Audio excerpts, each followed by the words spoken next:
السلام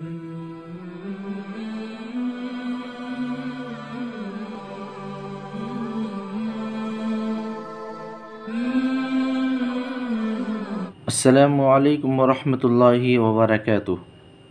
ناظرین، امید کرتا ہوں کہ آپ سب بخیر و عافیت ہوں گے۔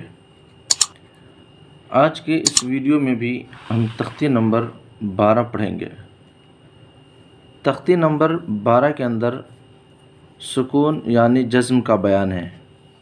جزم کو کس طریقے سے پڑھتے ہیں اس کے بارے میں لکھا ہے کہ جس حرف پر جزم ہو اس کو پیچھے والے حرف سے ملا کر پڑھتے ہیں۔ جزم والے حرف کو ساکن کہتے ہیں۔ حمزہ ساکنہ کے پڑھنے میں جھٹکا ہوتا ہے۔ حمزہ ساکنہ جہاں آئے گا وہاں آپ کو بتایا جائے گا کہ یہاں حمزہ ساکنہ ہے اور اس کو کس طریقے سے پڑھا جاتا ہے۔ تو آئیے سبق شروع کرتے ہیں۔ بسم اللہ الرحمن الرحیم۔ ف زبر ف، حمزہ لام زبر ال، فعل، ہ زبر ہ، فعل ہ، میم زبر م، فعلہم، ہ الف زبر ہ، فعلہمہ، ف پیش ف، جیم واو پیش جو، فجو۔ یہ دیکھیے یہ واو ساکن ہے، اسی طریقے سے لام بھی ساکن ہے، اس لیے جیم کو واو کو جیم سے ملا کر کے پڑھیں گے اور لام کو حمزہ سے ملا کر کے پڑھیں گے۔ را زبر ر، فجور، ہ الف زبر ہ،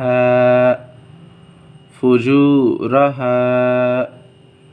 واو زبر و، تا قاف زبر تق، وتق، واو کھڑا زبر و، وتقوی، ہ الف زبر ہ، وتقواہ۔ قاف بھی ساکن ہے، اس کے اوپر سکون یعنی جزم ہے، اس لیے اس کو پیچھے والے حرف تا سے ملا کر کے پڑھیں گے۔ تا قاف زبر تق۔